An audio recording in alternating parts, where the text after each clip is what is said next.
you there, seeing the shadows everywhere. This next video that we're gonna watch, before we watch some crazy Karen cop videos, was the second sting I did that this movie you watched doesn't cover. By the way, this film's no longer available on YouTube. It got ripped down, but it's over on Rumble. In fact, Alexa or Mia will put that new link in the chat box. Y'all spread that around. You can watch it over there on Rumble. We still don't have a film deal, so we know what that's from. If you spend millions of dollars on a movie and it wins awards and everybody loves it, and the U.S. refuses to air it, well, you know that's the government, right? It's the government doesn't want anybody to see this film. I know it's because they still hate me, understand? And they don't want to embolden or empower other people to go out and start busting cops. So I'm still canceled, but I'm not complaining. Actually, I made lemons out of lemonade. I got up and dressed up and showed up and started the vault. And you know, our views on this channel have went crazy. They went a lot higher since they demonetized me. So you do the same thing. You may have got some crummy cards in your life. Just turn that into lemonade somehow. Get up, dress up, and show up. You're gonna see two people in this next sting. This is the sting that changed my life. I call it the bagdrop sting. Lackluster did a wonderful expose on this. This film is from Lackluster. Now, Lackluster did part one, which was the Yolanda Sting. It has 9 million views. That's his best, highest viewed video so far. And then the second part is what you're about to see. And you're gonna notice Candy and the man who's doing life in prison for her murder in this video. When I was watching it last night, I forgot they were both there with me when I was busting the cops. Imagine that. Let's give this a watch. We'll talk on the other end. Luster Channel. Months ago, I featured Barry Cooper and his fake grow house operation that busted the Odessa police and led to the release of Yolanda Madden. I smoke, but I don't inhale. To catch up, that video can be seen using the links below. In that presentation, I mentioned that he continued with his cop busters operations until his wife and he were arrested several times and had their child taken from them, prompting Barry to flee the country. This video will show what brought about those arrests and how he got to where he is now. After his tenure as a narcotics officer, Barry used his experiences and training to become an expert witness. During one case, he was brought on to provide testimony that an officer caused his canine to false alert. The incident was captured on Captain Nissor's dashcam video. Barry found that during the traffic stop, the officer ran his canine across a single door 12 times before the dog finally alerted, when a reasonable alert should have been given within a couple passes. The officer also appeared to be manipulating the dog's toy. The case was mysteriously dropped after Williamson County prosecutors learned that Barry was going to testify. However, still beaming from his success in Odessa, he couldn't shake the idea of an officer potentially cheating for conviction and pointed the copbuster crew at Captain Nasser. I get a lot of complaints on cop busters that this guy does illegal searches and he's a crook. And I've got some videotapes of some of his canine alerts that I was an expert witness on, and he makes his dog false alert. The plan was simple. First, Barry got a hold of a soft lunchbox and began filling it with items for the operation. Miscellaneous items that we're going to throw in, a pair of socks, a flashlight, things like that. This was meant to give the bag character and would keep any speculation of a setup out of Captain Nasser's head, because the next few items are a bit more suspicious. We have $45 here that we're going to plant inside of the bag to see if the cop is honest or not. So we're going to mark this money, place these two together. This would allow Barry to match the bills if the officer was found to be in possession of them. But the next item was placed there to make the officer feel better about his... Excuse me, boys and girls, we got to kick somebody out of it. You don't talk like that, this noble shit guy. He can, yeah, kick him out. Whoever I made a moderator, kick that guy out. He doesn't need to be in there. Let's get back to the show. No insults. You can say whatever you want, but no insults. Like you're insulting a dead person like Candy and me right now? Really? Dude, go pray somewhere. Your soul's dark. You need some light in your soul. Get him out of here. Go. His potential choices. Besides the marked money is what will appear to the police officers as a pipe. We're not going to smoke any through this, but if we place the pipe in with the money, they can't claim it wasn't money. The last item would ensure that if the officer took the bait, and if the bag happened to vanish, when Barry confronted him, he wouldn't be able to simply say that it didn't exist. And we needed a bag that would conceal one of these nice GPS tracking devices through this little trap door and mount the hidden GPS. Finally, to seal the plan and ensure that any reasonable officer would feel obligated to turn in the bag for evidence, the next item was most crucial. When I ran search warrants and I worked highway interdiction, I often found pieces of paper that showed how much money each individual owed that particular dealer. That's called a ledger. So we're going to place one of those in this bag as well as soon as we get it finished. So that cop that picks this bag up with the hidden GPS and he finds the money, the pipe, and the ledger, he will automatically know that this is money. Of course it's not. It's a cop buster trap. With the bag stocked up, their next move was to place it. Roberta, 1/2 onza, 300. There's a police officer sitting beside me right now. I had a police officer helping me with these stings. These are the stings that caught Captain Nasar stealing money, and then later they shoot a shotgun at the bag. That's not here. I'm going to show that another time. And I know, I get that some of y'all have seen this, but we've got a new audience coming in that doesn't know anything about this sting. So they tried in court over and over and over to get me to tell them which cop helped me with that sting. I mean, they threatened more prison time. They threatened they were going to make my bonds higher. Who is the cop that was with you? I never gave him up. I don't give people up, ever. I've never given up an informant when I was a cop. I don't give up my friends, and I'm not going to give up this cop that's helping me. Still haven't. Nobody knows who he was. But yeah, I had a police officer, full-time police officer helping me with this sting. Kenny Green owes $200. And down at the bottom, I went ahead and put I-45 to Houston because I want the police officer to think that this bag was left by somebody just passing through on their way to Houston. We also filled it with beers. Every head needs a pair of 3D glasses, peanut butter sandwich, tools and pens, just to kind of give the bag a lived with feel. The chosen location was a coin-operated car wash in a slow part of town, and in the middle of the night, Barry placed the lunchbox next to the vacuum machine. This is the car wash.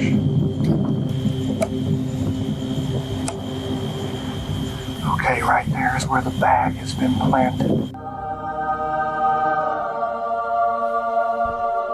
So we're just going to wait for the police. Barry then called the Liberty Hill Police Department's non-emergency line and reported a suspicious bag. Captain Nasser arrived soon after.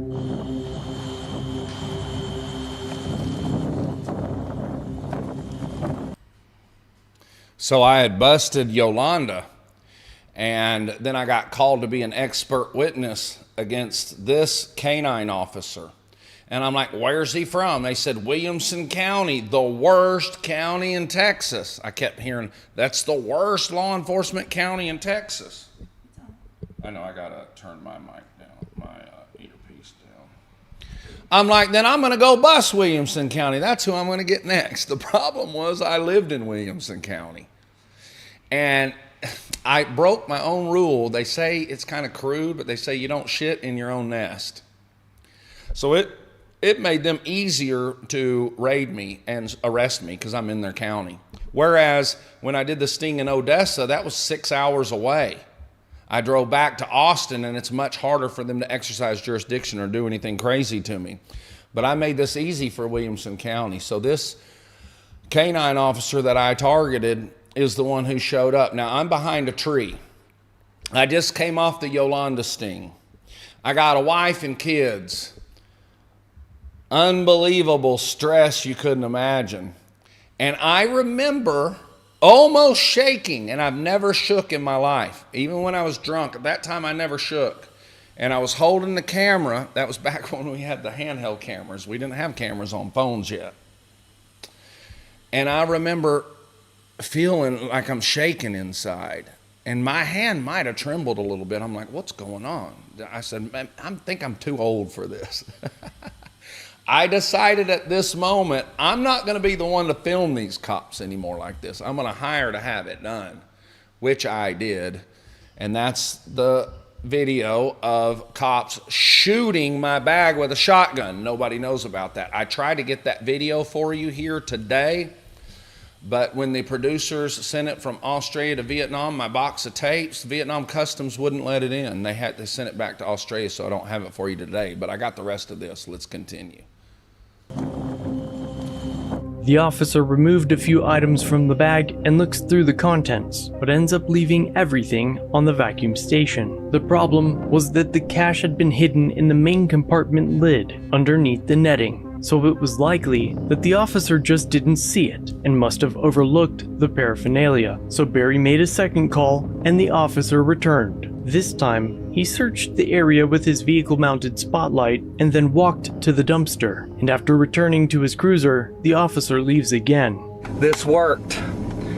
The officer that we were targeting came and picked this bag up. They've got 10, 15 officers at this department, and we got lucky. The one man I was after is the one they dispatched out. I watched him walk over to the dumpster. Then he walked from the dumpster back to the proximity of the bag where we had it planted. He spent quite a bit of time there. Then he drove away, and instead of getting into the highway, he stopped there and had his interior light on, like he might have been looking at whatever he had gotten out of this bag. We revisited the dumpster, and he threw the bag in the dumpster.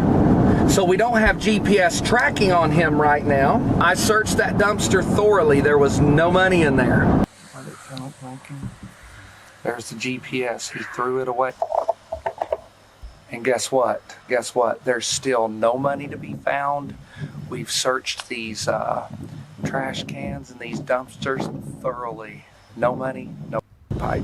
A police officer, if they find a pipe and money, they're supposed to take everything to the evidence room. So this is a strong, strong indication that this cop kept the money and that he won't report it. In the following days, Barry submitted a records request for the police reports concerning the suspicious bag calls, but of course, no report was made. Time will tell when we confront him, and he's going to have to give an account of what he did with that money. Cop busters then made a second bag and set out to make another drop.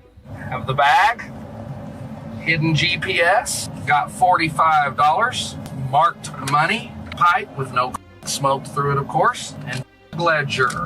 With the bag in place, Barry again called the non-emergency line to report it. Officer Jackal responded to the scene and leaves, taking the bag with him. And upon reviewing the GPS data, it was evident that the officer had taken the bag to the police station. A records request subsequently revealed that the bag and its contents, including the cash and paraphernalia, were booked into evidence. With the footage secured, it was time to disclose what they had found to the Liberty Hill Police Department. My wife and I have video evidence of a felony that was committed in Liberty Hill.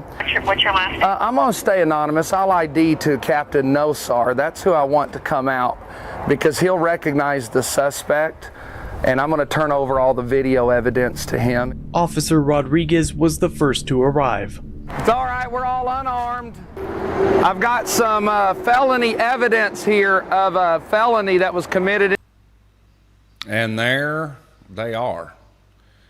There's Billy and Candy. I never would have dreamed that while we were filming this, that one day he would take her life. Strange how that works. That's Billy in the white jacket. That was one of my dear friends. He was living with us at the time. Now that I think back, I think they were sleeping together. But that was weird, seeing them in this film. And then remember, I'm shooting a reality TV show. I'm not just doing this for YouTube. I'm in contact with Hollywood, and they're telling me if I can get certain footage, they'll buy the reality show, which they didn't. It scared them. But the film crew you see around here right now is an HBO film crew, and they were making the movie called How to Make Money Selling Drugs. Now, robot algorithms, I said How to Make Money Selling Drugs, but that is the title of a legitimate film that aired on HBO. Robert De Niro bought it. You need to see that film. I think it's 14, 15 years ago. It's a documentary about the drug war. And they have these scenes in it. They didn't know I was doing Cop Busters. They called me and said, Barry, we understand you did the Never Get Busted. We want to fly from LA out to Austin and film you and put you in this documentary. I said, do you know what I'm doing now? They said, no. I said, do you know about Cop Busters? They said, no. I said, well, then come on out and I'll show you. And when I told them I was in the middle of an operation, they hung around for a couple of weeks until I could get it pulled together and brought their big high-dollar, million-dollar cameras in to film it. That's what you see here. Let's continue. In your town? What? This is my film crew. What? I'm a journalist. If you hear the complaint, I only need to talk to you right now. I have to keep the cameras away from me. Well, I don't want to keep the cameras away. I'm interested in showing you this video. Actually, talk to Captain Nasar, because he'll recognize the suspect that committed this crime. Right now, I'm the only one. Obviously, I wanted Captain Nasar to show up.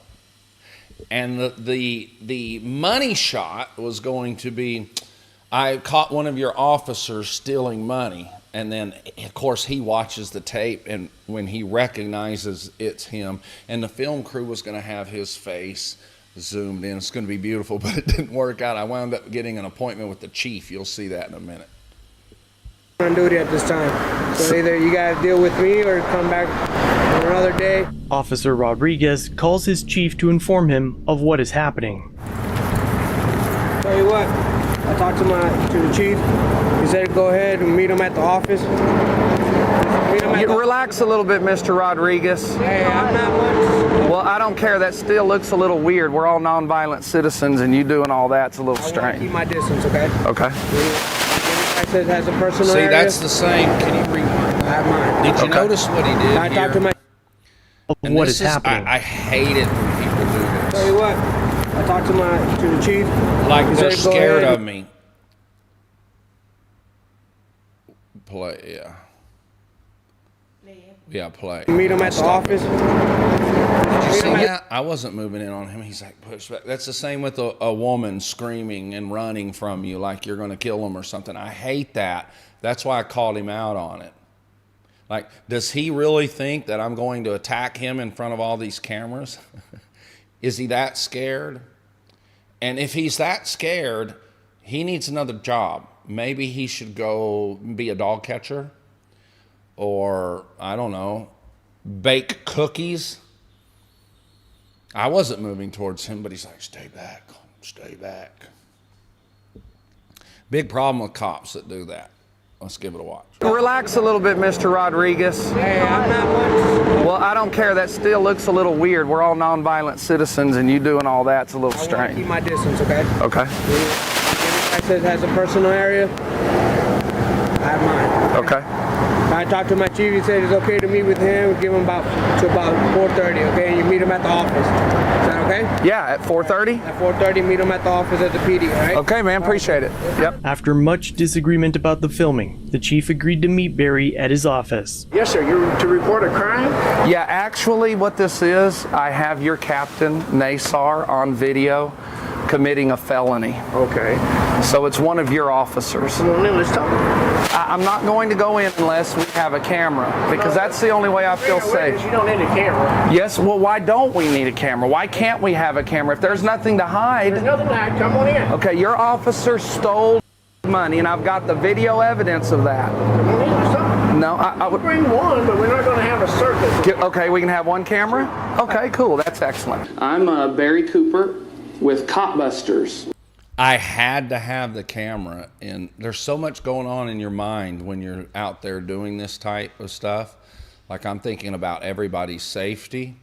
I'm thinking about the HBO film crew, getting them the footage that they came for and that I promised them. I'm thinking about getting footage for the producers in LA for a reality show. I'm thinking about my safety, like when are they going to handcuff me?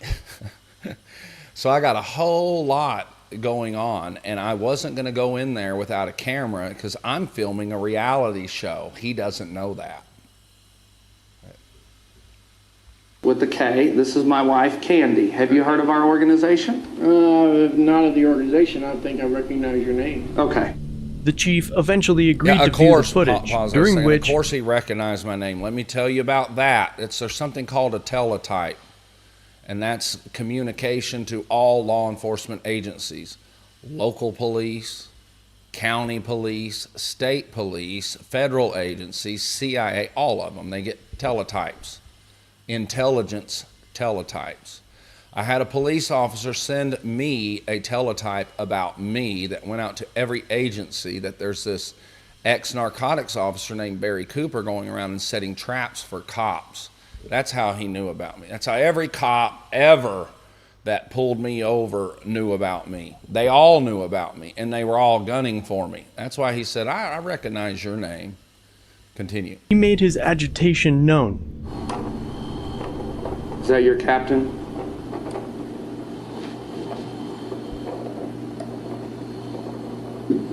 And a black Charger. Oh, it's one of my officers. I can recognize the uniform. I'm still trying to... Patrol dog in the back. I know it's the captain. Okay, as soon as I see his face, I can tell. Well, it'll all be on the dispatch logs that he's the one who got dispatched here on that day. Yeah, that's... I did recognize his face after... Oh, okay. Yeah. Okay, so that is your captain? Yes, sir. Okay. Okay, now he's walking away from the dumpster, and the bag is gone. Okay. We recovered the bag out of the dumpster, but the money, the pipe, and the ledger was gone. We did this same thing to a Lockhart Police Department. It's on here. He took it straight to the evidence room. When we filed reports to open records request... We're right here. Oh, I'm sorry. I talk loud. Yeah, I talk loud because I'm hard of hearing. Well, I'm on this side, so we're sitting on the wrong side. Okay. Are you okay, man? I mean, can I just be me? Damn, I'm not... Yeah, I know, but yeah. Okay, just chill, man. Everything I'm doing, you're criticizing. I'm not criticizing. Well, just let me talk. We're He claimed I talked too loud. Rewind that a little bit. This is how petty police are. This is how petty they are. This is how out of touch with reality they get. When they get challenged, man, they're worse than a lefty trying to defend wokeism. It just doesn't work. They do all kinds of weird shit. Now, I'm just talking to him. I didn't even raise my voice, and he's indicating that I'm just right here. Stop yelling. Hart Police Department, it's on here. He took it straight to the evidence room. When we filed reports to open records request... We're right here. Oh, I'm sorry. I talk loud. Yeah, I talk loud because I'm hard of hearing. Well, I'm on this side, so we're sitting on the wrong side. Okay. Are you okay, man? I mean, can I just be me? Damn, I'm not... Yeah, I know, but yeah. Okay, just chill, man. Everything I'm doing, you're criticizing. I'm not criticizing. Well, just let me talk. Well, we're face to face. Okay, well, this is how I talk, bro. I mean, this is what I do. It's worked. And we have other video evidence as well. So we went over to Lockhart and did the same thing. I'm not concerned with Lockhart. When Talk about this one. You're not concerned about anything I have to say. Yes, sir. I'm concerned about your... You're not an investigation. You're not letting me even talk. It has nothing to do with this. Okay, it does when I explain the differences in the officer's behavior. Sure, it does. When I filed for the open records request in your city, Officer Nassar never made a report of that bag, finding that bag or that money. He stole the money. The Lockhart police officer, we're going to leave here, give him an award. He made a report and turned everything in, and the bag was in the evidence room like he was supposed to. I'm not concerned about the Lockhart. I'm concerned about what you're accusing my officer of. I'm accusing him of tampering with evidence, which is a felony, and stealing $45. I won't say I do appreciate... I'm interrupting a lot because it's important. Now, I was also running for Texas Attorney General at this time. And I didn't want to just embarrass police, but I wanted to give police who behaved properly awards and put that in my reality show to win the election. So you're going to see in a minute the sting I did on a Lockhart officer. He did the opposite of what Captain Nassar did. And what stopped all of that, what stopped the reality show, what knocked me out of the race was being arrested and raided over and over. Right after this is when they really started, pouring the coals on my head. Appreciate you bringing any concern to my attention, but I mean, this isn't good news for me, obvious, but I said you're due a service, so. Hey, thanks, man. I appreciate it. Did you get that? Despite the friendly farewell, Captain Nasser was never charged. Instead, the Williams County Sheriff's Office executed a search warrant on Barry Cooper's home, confiscating his cameras, videos, and computers, and arresting Barry Cooper. Your wife gonna open the door? If she sees cops, she won't unless I tell her to, and then she will. But it's our rule, we don't open the door to fucking cops if y'all are Why you gotta cuss me like that? I'm not cussing, I said fucking cop. Oh, now bro. Unfortunately, I'm a cop. You know what I mean? You deserve a you, because I'm in handcuffs. It's only fair. If you got me in handcuffs, the least you can do is take a you, because I promise I'm in a worse position right now than you, so don't whine and complain about I'm a civil, disobedient motherfucker. I will be civil about my disobedience. It'll never be violent, but I'm going to talk some shit. He was charged with... So that conversation, I'm in the back of the patrol car, handcuffed, on the way to my house being raided with Candy and Zach inside. I thought Billy was there, the one who murdered her later, but he had left. So he avoided the raid. So I'm on the way being handcuffed to watch them raid my own house and not able to warn my wife and my son. And you know, while I was talking shit to that cop and giving him an earful, you know what I was thinking in my mind the whole time? I'm like, this is my karma. This is what I get for raiding all those people in the past. Now, I'm not only being raided, but I get to watch it. Helpless. Hands behind my back. Not able to tell my wife and my kid that they're about to crash through that door. I told you I was running for Texas Attorney General. I had already made it public, my plan, that this reality show, Busting Cops, all through Texas was going to be my campaign. And I had a real chance to win.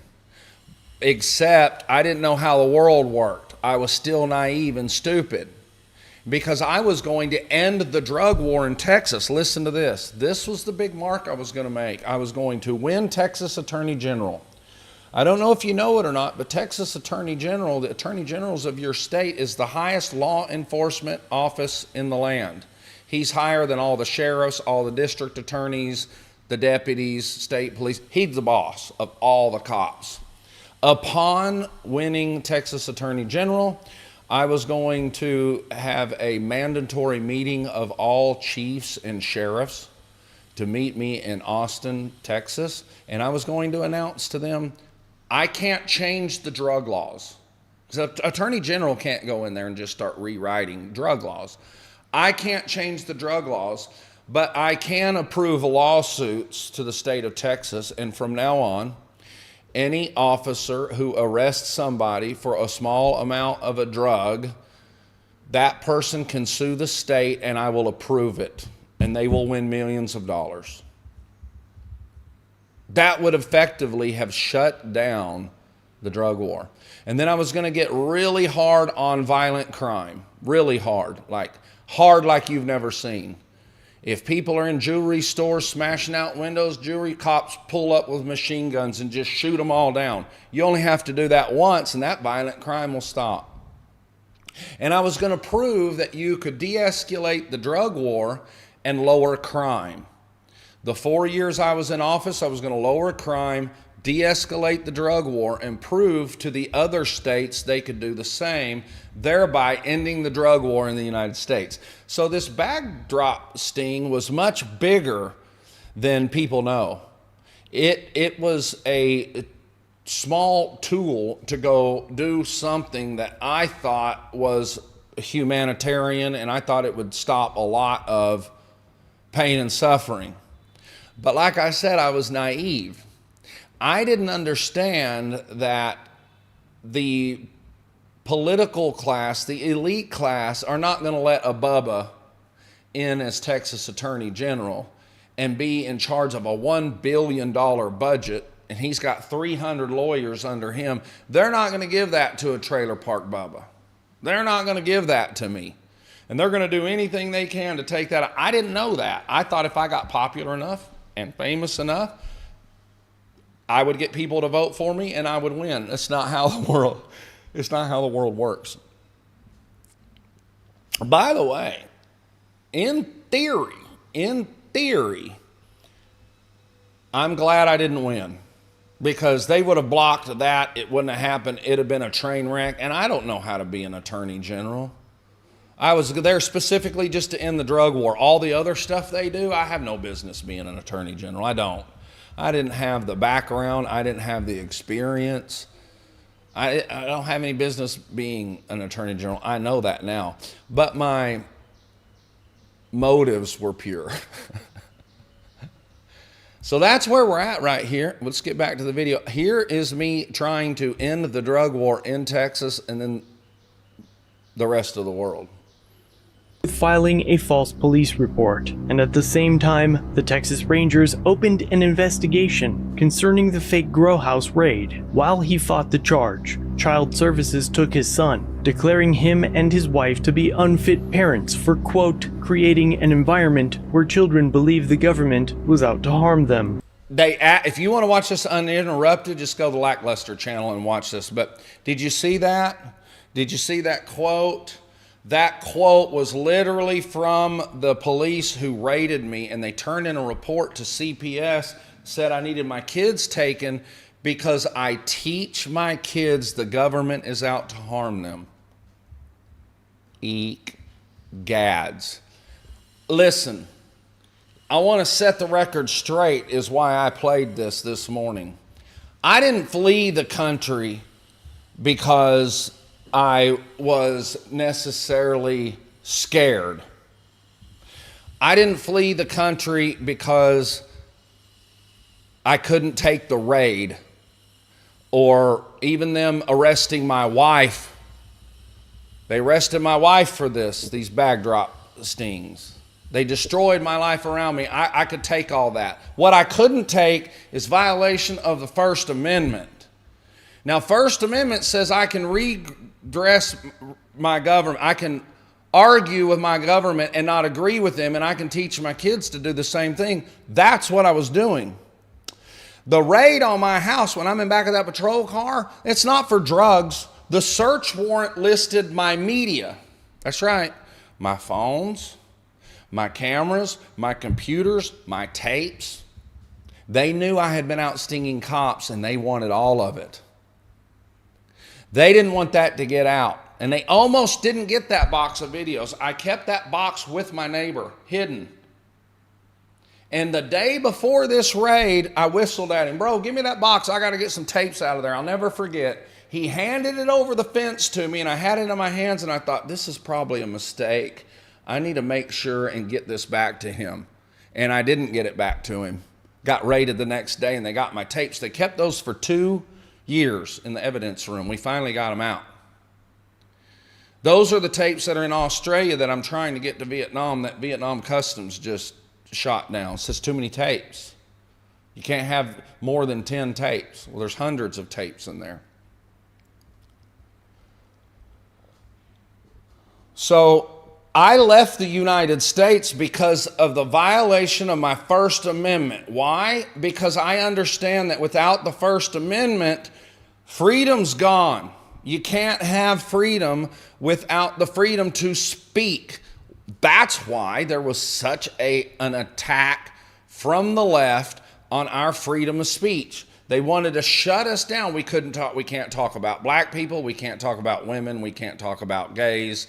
If we talk about any of that, we're bigots and da da da da da. And that's why Facebook. I've been on Facebook for 15 years and still have the same amount of followers. Like, I know people are clicking the follow, but I keep the same amount of followers. Censorship. Well, this was censorship at its highest. A lot of people thought, and I understand, they thought he's running because the cops are after him. I was running because I knew they took my weapon away from me, and that was my ability to report to you what the cops were doing. It's funny because when I was in Venezuela, and that's back when Chavez was a communist country, I was in Venezuela and I would turn on American news and I would watch ABC bust a TSA agent for stealing a laptop. Like, they would steal a laptop and then they would use GPS like I did and track the laptop to the TSA agent, knock on his door, get the laptop and bust him. They didn't get raided for that. But I got raided. Emergency number. Your First Amendment is the most important thing that you can ever protect.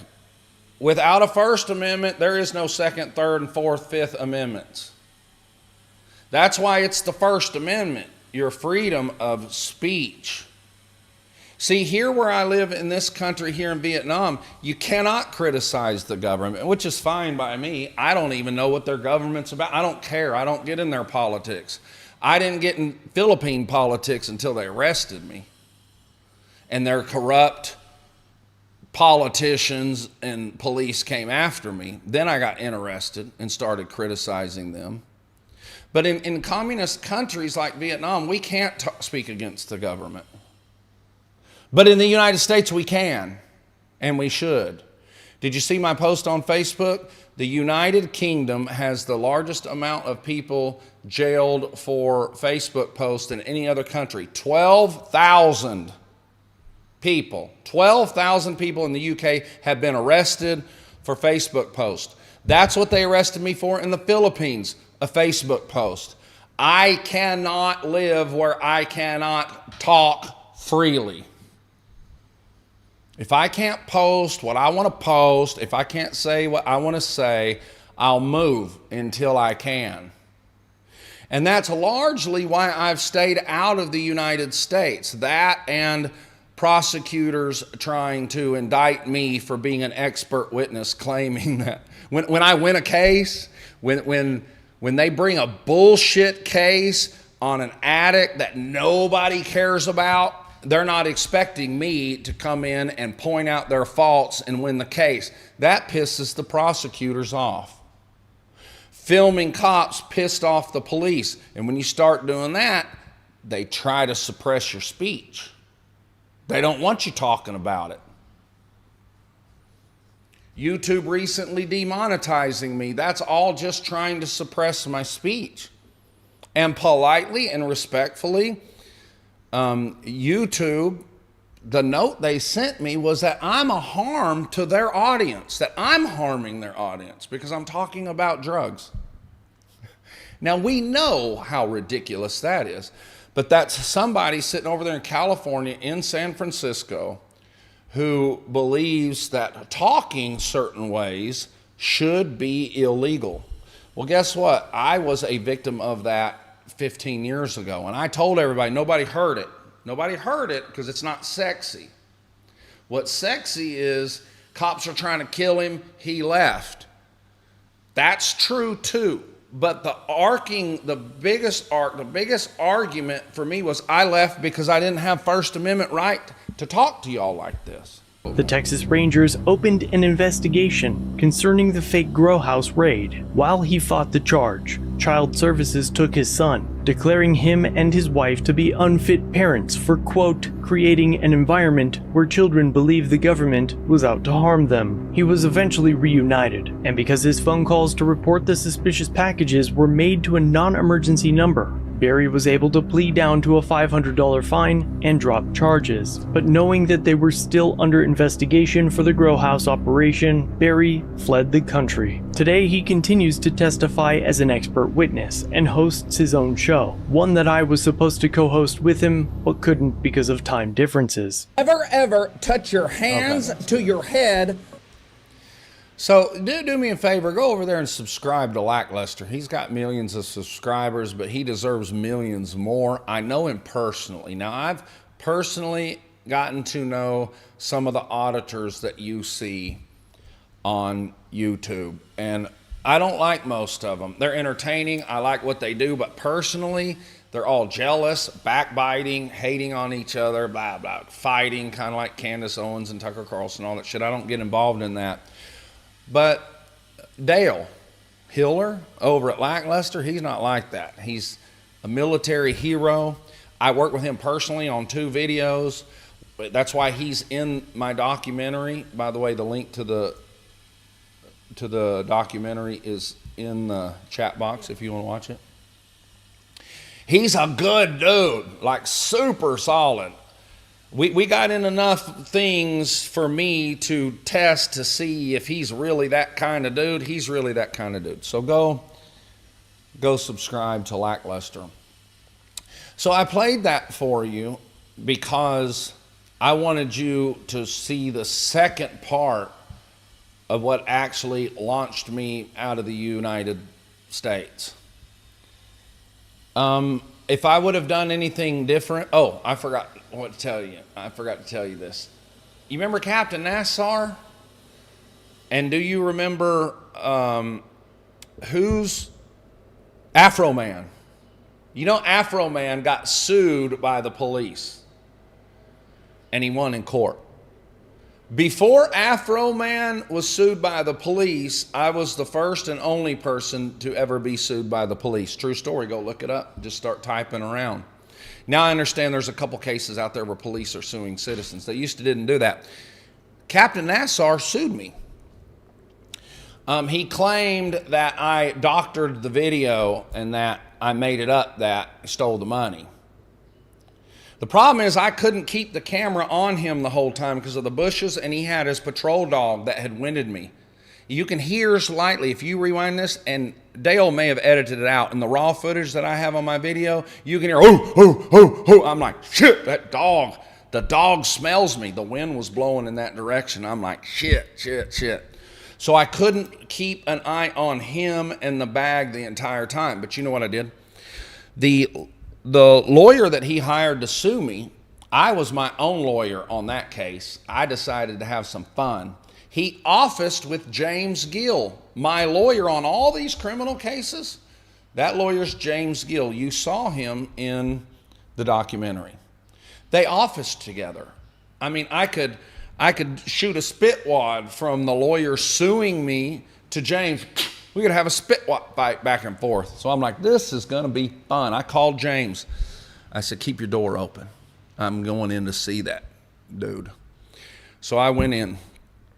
And my strategy was not legal. I didn't have a legal theory, except he did it, period. So every time the lawyer insinuated that I did something wrong or crooked, like I'm the one who took the money, I just said, fuck you.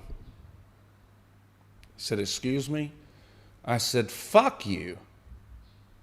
He took the money, I didn't. They thought I was rich. People think that when you have a film crew around you, you're automatically a millionaire. So Nassar was after the money. And no less than 20 times I told him, F you. Anytime he insinuated that I was the crook, I said, F you. He finally said, James, can you come in here, please? So James came in the office and said, can you make your client stop saying that to me? And James said, well, he's not my client in this case, and I have no control over him. And he turned around and walked out. And I looked at that lawyer and I said, fuck you. And then during all the discovery part, I showed them that I didn't have any money, and they dropped the suit. But yeah, I got sued by Nassar. The man who did the false canine alert I sabotaged his plans to put that woman in prison, got that case dismissed. The man who actually does steal drug money, he did a whole lot of other crooked stuff too. He's the one who sues me. He doesn't get fired.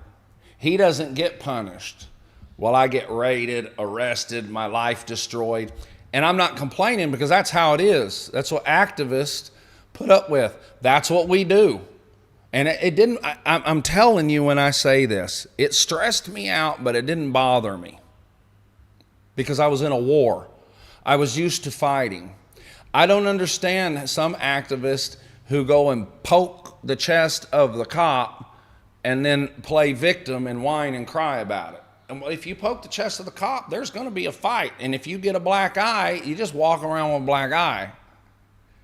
You notice you never heard me complaining and trying to get people to feel sorry for me, because I didn't do the activism for pity. I did this sting to try to end the drug war. That was my motive, and I really believed I could do it. I really believed I would end the drug war. I thought it was my mission and my calling. It's funny how naive we can be, isn't it?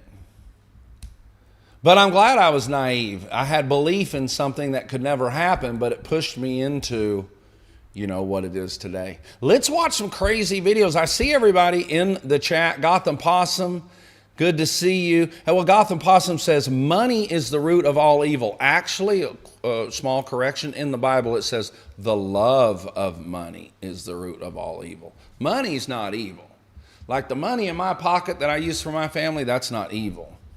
But the love of money is. Like if you just love the money, that's the root.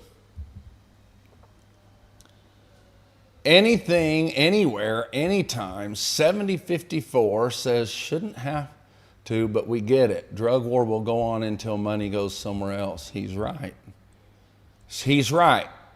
It's an industry like corn. It's an industry. It's a world trade commodity like gold, flour, wheat, rice, automobiles, steel, lumber. It's just hidden. But it's a multi-billion, probably $1 trillion a year industry now.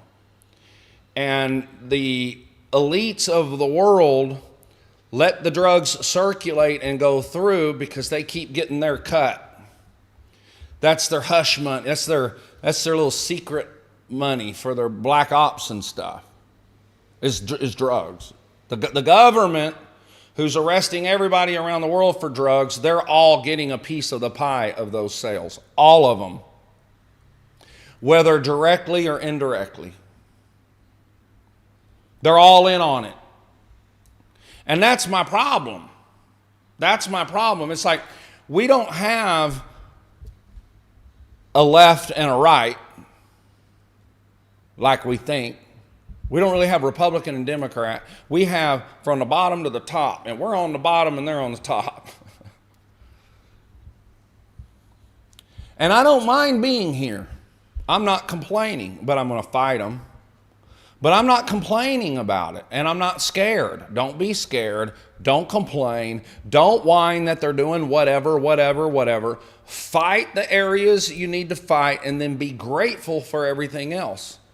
I got to slip this in, folks, because of nihilism. Nihilism is so rampant throughout the younger people, and even some old people my age. They just think life's so bad, there's no point in living, and everybody should die. And I call them doomers.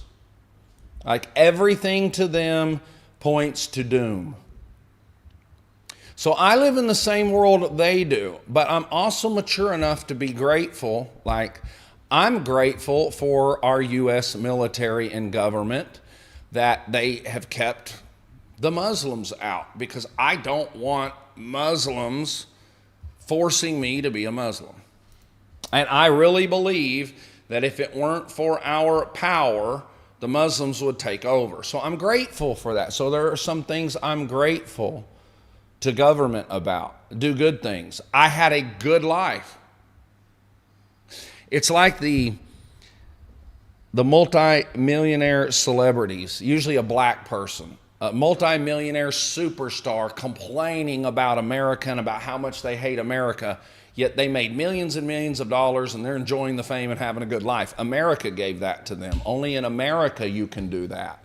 So be grateful and be appreciative of the things we do as a country while you fight what you see as an injustice. But you don't throw it all out and say it's all bad because a bunch of it's bad. You get what I'm saying? This is psychology to help you get through and have a happy life. This will help you get through the torment of this police state. It's horrible. Y'all are in a shit storm when it comes to police over policing. And it changes your everyday moves and habits that you don't even realize. Like, Americans walk around like this. Hiding to smoke a joint. Where are they at? Where are they listening to my phone? And you're paranoid because it's really happening. You're paranoid because it's happening. I said that in traffic stops. My traffic stops video. I said it's not paranoia if it's really happening. They say cannabis makes you paranoid. No, the cannabis opens your eyes to what's really happening and you see the danger, so you get paranoid. It makes you aware.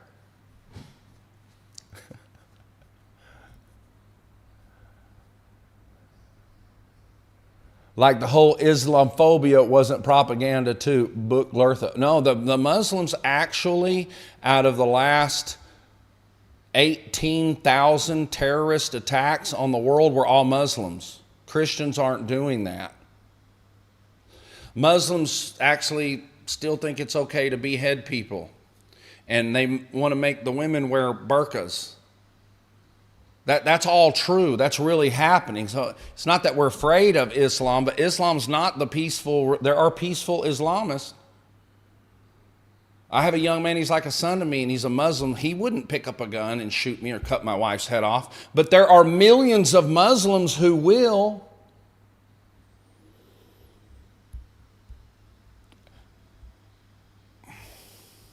You know, maybe it's because of the violence I've seen, how I'm maybe a little more aware of the animalistic nature in people. And if you don't have a nuclear bomb holding them off, if you don't have something to stop certain people, they will actually come in and rape you and kill you and cut your fucking head off, and they don't care and they think it's okay. Millions of people like that exist.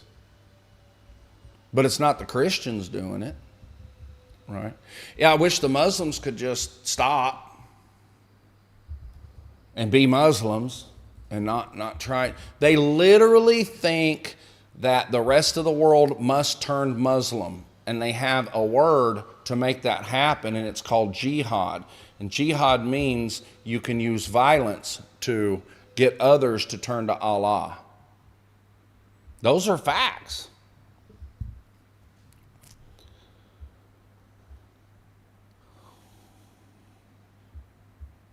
David Grossman says, no problem with Muslims who want to assimilate into the U.S., not those who want to colonize. Exactly. Like, so races can live among each other, but cultures can't. You get the difference? Like blacks, Mexicans, Muslims, Christians, we can all live together. We have in the United States, but cultures can't live together. You can't take the Middle Eastern Muslim culture or the Indian culture where they eat food with their hands and shit in the street and bring it to the U.S. and still shit in the street and be the Muslims where you're in the streets praying 5 times a day. That's not our culture. So our cultures clash. It's called, there's a word for it, it's called multiculturalism. And multiculturalism doesn't work. It's not supposed to work. God doesn't want it to work. God caused multiculturalism. Did you know that? For any of those out there who think we should all be world citizens in one race, I used to think that when I was a hippie, but it's ridiculous. And it used to be like that. Back in the Tower of Babel, if you believe the Bible, everybody was the same. And God couldn't get the people to spread out over the earth. They stayed all grouped up together in one place.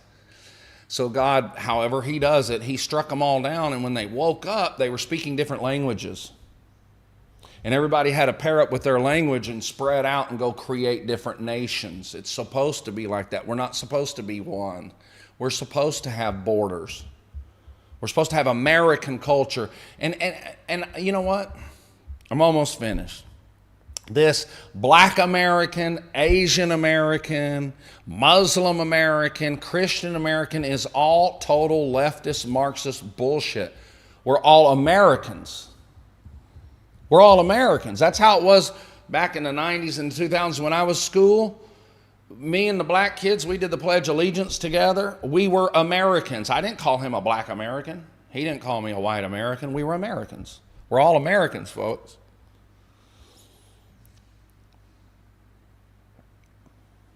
I've got a video coming up. I've got a crazy Karen video. I don't know what to think of it.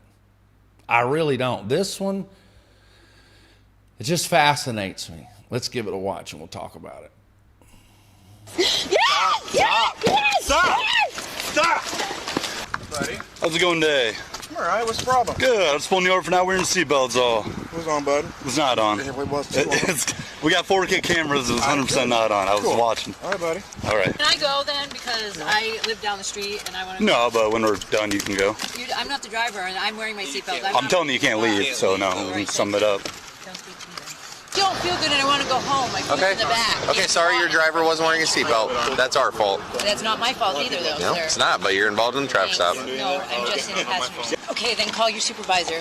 Ask him the rules, because I'm still The not... rules or the law? I'm not doing anything. I'm a passenger. And you're not free to leave on a traffic stop right now. Okay, we're going to run the dog, so you're going to roll the window up. It's a risk. I demand a supervisor. And a supervisor is on the way. We are going to search the vehicle, give us a canine alert, and then we'll be all done, all right? Yeah, do what you got to do. Can you go and hop out for me? Yeah. Do I stay? Yeah, stay there for right at the moment. You may not. Go. Can I take the seatbelt off or not? Yeah, just stay right there, though. Okay, so an on-shift supervisor is on the way. He will be here shortly. I just wanted his name and I still need it, please. Huh? Touch me. What? You will not touch me. You're going to be searched. Why would I be searched? I'm a passenger. I want an ambulance then. You have no reason to touch me. Canine no, alerting. I'm a passenger. Let me go. Breathe. No. You just need to take a deep breath. I have Parkinson's disease and I want to go home. He gave me a ride for the food pantry. You won't touch me. Okay. You won't touch me. No. You're taking demands of me. It's not fair. No, we're not taking demands of you. I can't. Yeah, so this is called deflection. Now, I've never seen this level of deflection, but when I would pull people over, when I was searching them for drugs, when I mentioned you're going to be searched and somebody like, I got to go to the hospital. I've got a disease. Blah, blah, blah, blah. All they're doing is telling me they have drugs. It's called deflection. And a lot of people try to use it, and police are trained to spot it. So if you're holding a joint when they pulled you over, don't deflect. Just pretend like it's not there if you're able to, which is not easy. But don't deflect. I can't hear you. I'm sick. Literally, I'm sick. Please. No, I'm not listening. Come on. Thank you. Where's my hat? Okay, so you're going to come back here with him. My shirt. I'm leaving. I'm going home. No, you're not. You're not, or else you're going to be placed under arrest. I'm not being touched. Okay, stand over here. Put What the heck? your purse down. No. Put your purse. No. Put your hands behind your back. Put your hands behind your back. Break. Call the ambulance. No, I'm not doing anything. No. Lonnie, we have one resisting. Do you want to stand up? No. I want you to Do not kick. I'm not kicking. Let me go. Before you hurt yourself. Calm down before you hurt yourself. She's pulling her own hair. Stand up. Yes. Stand up. I don't want you to touch me. Come on. You're touching me. You're going to touching me. You're You're on. touching me. Come on. Don't touch me. Stand up. No. You're going to hurt yourself. We don't want you to hit your head. Spitting on me. Do you have Stand up. I You need to stand up. Yes, Stand you can. up right now. We're going to help you up. 3, 2, 1, up. Stand Thank up. you. Stand up. Okay. Stand up. Let my leg get it. Okay. I have a Stand right disability. there. Let your leg. Calm down. Brad, Calm down. Help me. Watch this bag. Help me. No. Take the bag off. No. Stop. No. Stop. No. You're going to get tased. No. Stop, or else you're going to get tased. Go back. Put on. United States of Disorder says, shit, I had to hit the volume. She's scaring my cat.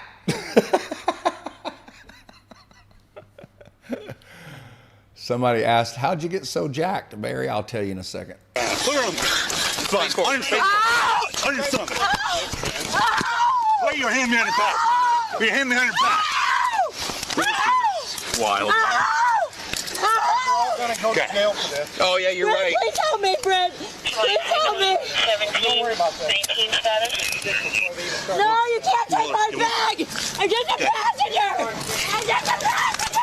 Okay, you can lean against the car and record all you want, but first off, she's instructed to get out, and obviously she's doing the and I told her what she was before you approached her. So you guys actually provoked that with your knowledge of how you handle your public. That's your fault. Yes, it's all our fault. Okay. Will you lean against my car like we told you? Yeah. I'm only gonna tell you one more time. I'm not. You're still the one that. My car, 'cause I own this car. You're still the one that's pulled over. Yeah, I am. You're still the one that's obviously being searched for narcotics. We work to pay your guys' wages. Okay, just turn around, put your hands way back. What have I done? I'm talking to you. No, I'm you're not. sitting on the car, and you're arguing with me. Yeah, so they're fighting with her on the ground. The guys over here, because they all know there's meth in the car. Now, listen. Two things can be wrong at the same time. It's not always black and white. In my opinion of 30 years of law enforcement, and I wrote a chapter in my book about this. If you haven't read my book, From Busted to Better, there's no excuse. I'll give you a free copy. Now, you can buy one through Amazon if you want, but if not, they'll put the link in the chat. It takes less than an hour to read, and it is packed with how to reform law enforcement. And if they would go buy this book, we would all be happy. If they would go buy my book, we would all be happy. And one chapter in my book is they got to stop traffic stops. Like, this woman shouldn't be in this position because there never should have been a traffic stop. I think it was a minor. What are they stopped for? I'm trying to remember from last night. It was some kind of minor traffic violation.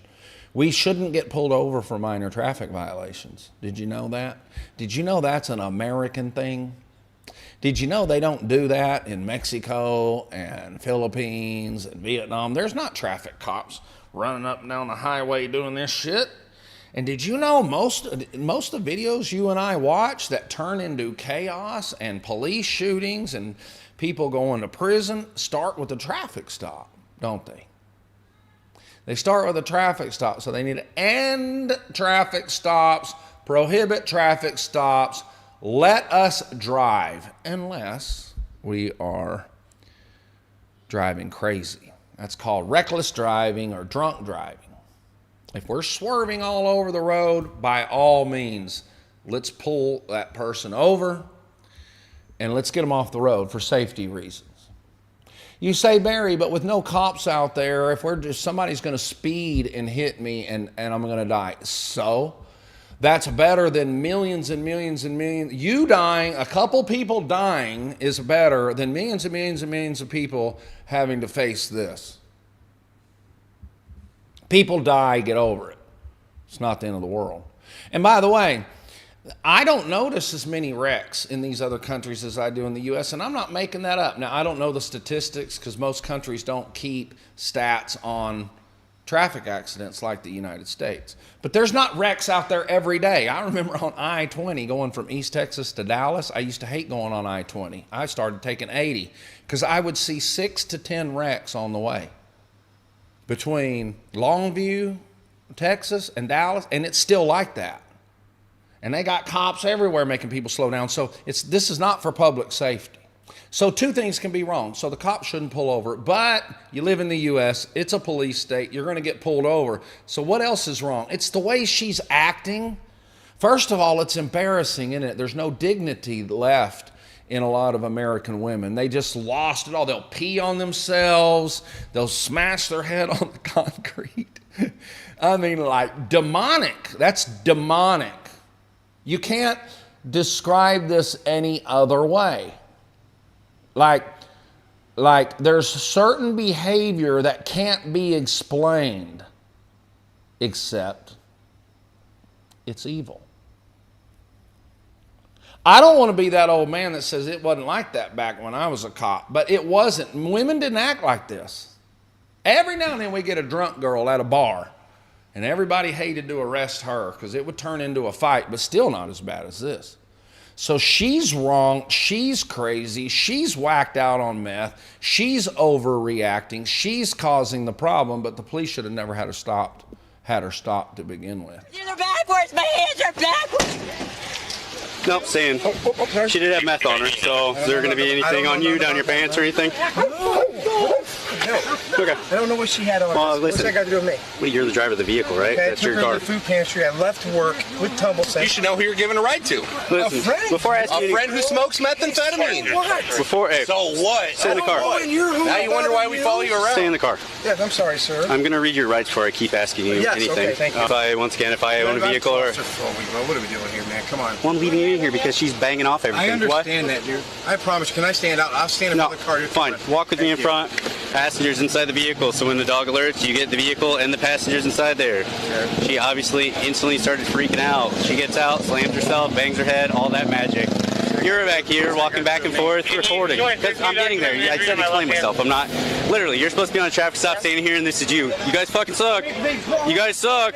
I am looking, Silverheimer. I'm looking. I'm looking at y'all's funny comments. I love humor. Y'all are doing a good job. This is all you guys you suck. So I'm letting you know. You're supposed to be on stop. You're supposed to be staying put. You're back and forth, walking, pacing, talking shit. Standing right there with that. Yeah, and well, that's not helping my situation. What are we here for? I have no idea. I have no idea. Possession of meth, resisting with injury times 2. I have no idea. I was in the passenger seat. I wasn't even. Did you fight with them? I did. I don't know what happened. Finish the AWOW and I'll be in. I don't have it written. I literally just straight from the scene brought her here, so I'll come in. I'll fill it out.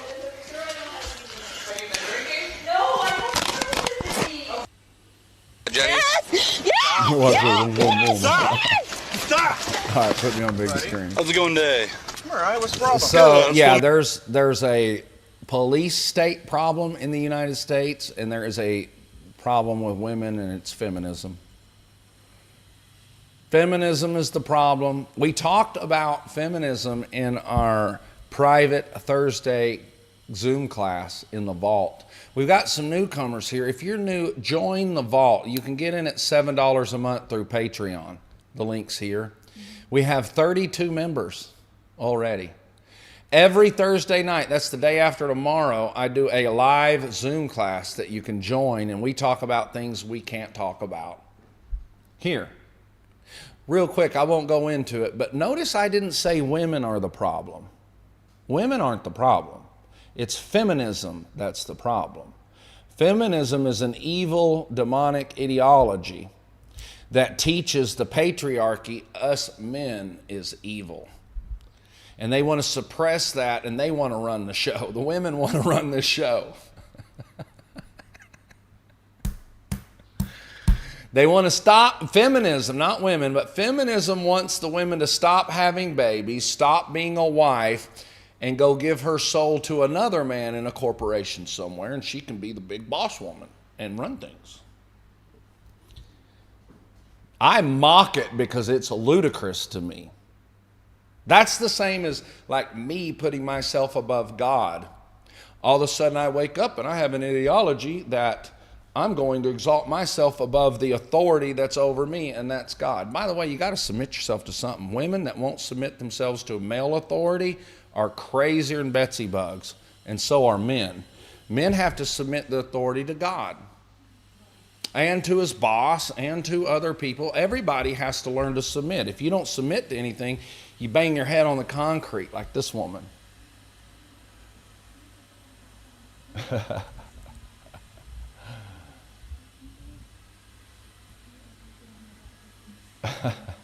Silverman says, get a girlfriend, Barry. No, thanks. I've had 4 wives. I've been married 4 times.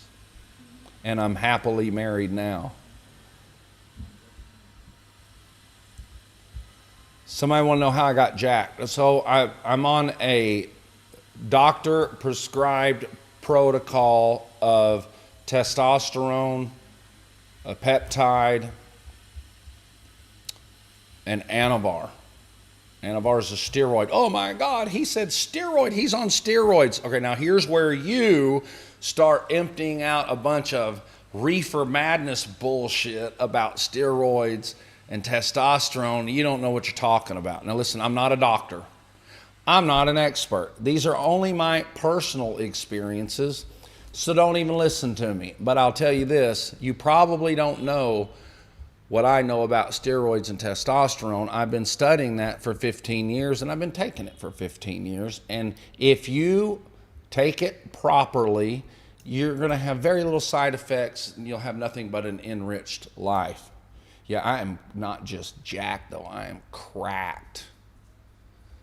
I'm dropping fat as I'm gaining muscle, and it's cracking me. And I love it. I also quit drinking.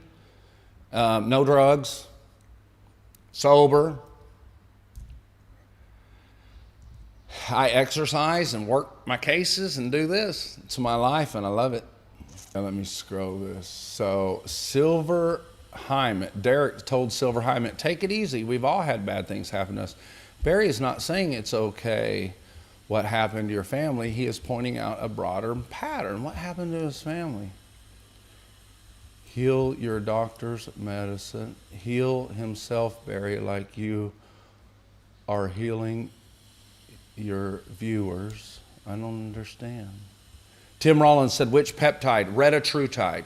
Retatrutide, it works on the G1 receptors, cuts appetite, strips fat while you're sleeping, gets rid of visceral fat. Visceral fat's the fat on your liver and your gut. It's hard to get rid of. It's not like regular fat. It's the stubborn fat.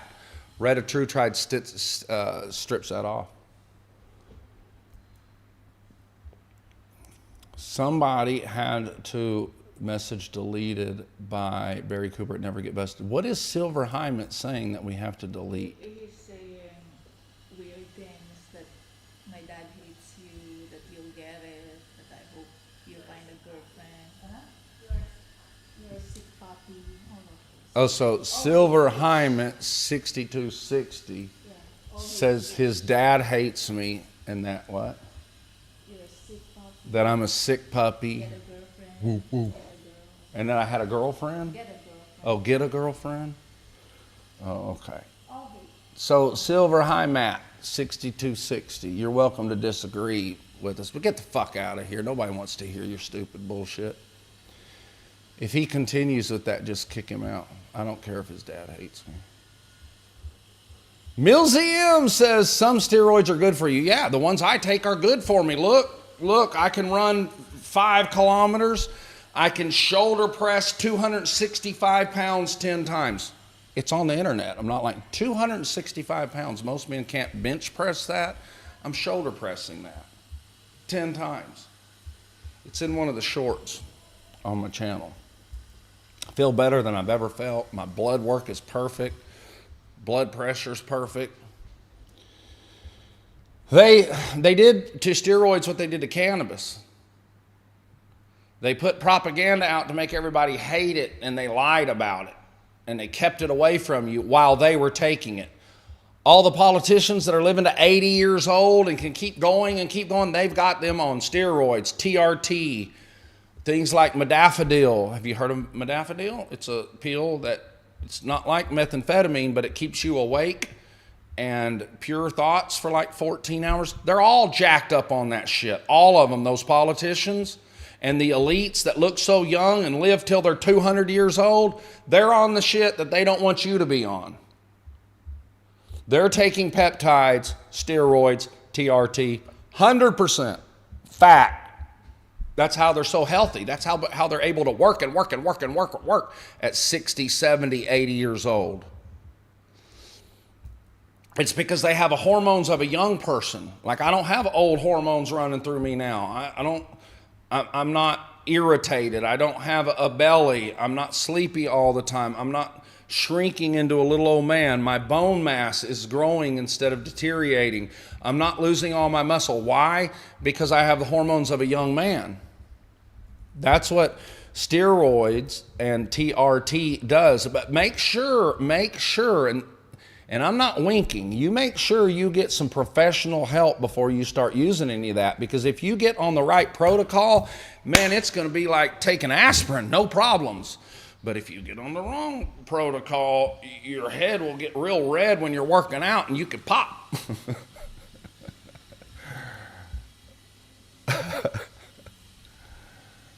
Rayusha says she's on retatrutide and a copper peptide, working wonders. The copper peptide's great for skin and hair.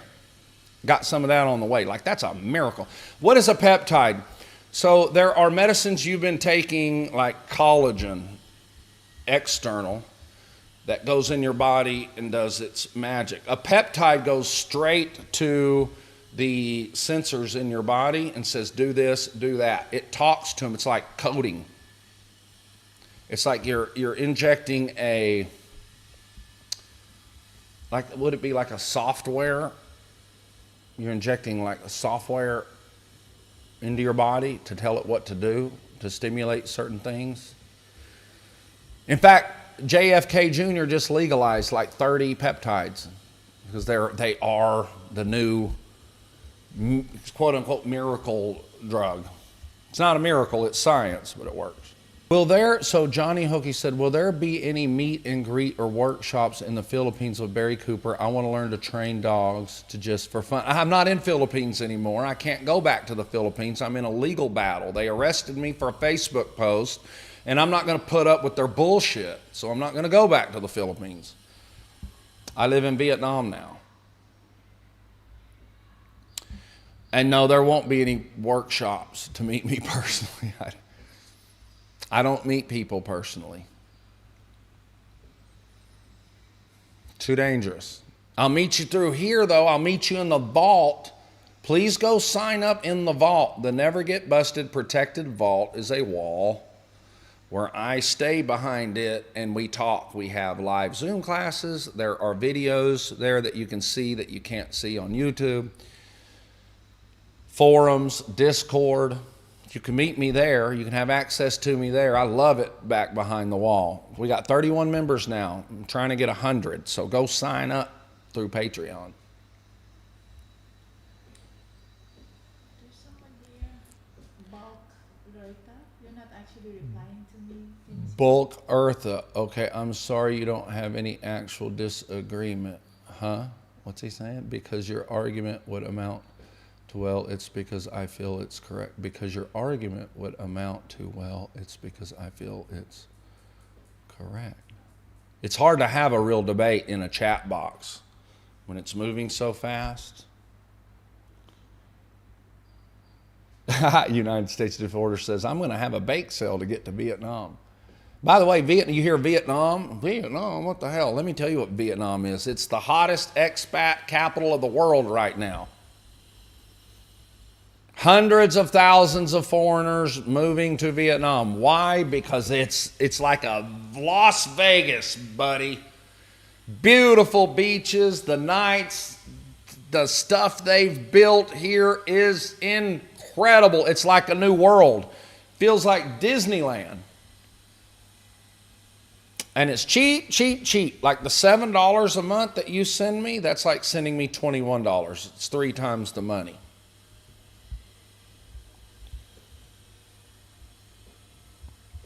Tom Price says, what advice would you give to someone starting a nonprofit cybersecurity business to compete with Flock? You can't it's not going to work. The Flock camera accounts are already swallowed up by the super wealthy, and they're not going to let you in. You might want to install cameras in private homes. You could probably do that. But to get a big government contract and compete with Flock cameras ain't going to happen. Just like I thought I could get elected attorney general and I was naive, ain't going to happen. That Flock camera thing for you is not going to work. It's my business advice. Easy to get to Vietnam as an American? Yeah, you just fly here and they let you stay 3 months on a visa. When that 3 months is over, they put you pay a couple $100.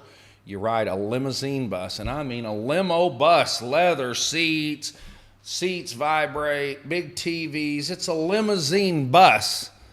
We pay a couple $100 a piece. Yeah, like for you, it's 180. For me, it's 180. For Mia, it's a little less or more. For me, it's a little less. A little less because she's Filipina. And we take a bus over to Laos, and then we turn around and come right back. And when we do that, they re-stamp us for another 3 months, and you do that endlessly. You don't need a residency or citizenship or nothing like that. Ooh, DeCorney Ellis said, I spent a couple months in Vietnam about 25 years ago. I'm sure it's different. It is different. You're talking about the war. David Baker says, hey, Barry. Hey, bro. David Grossman is here. Yeah, I've been acknowledging David Grossman. He's one of our founders of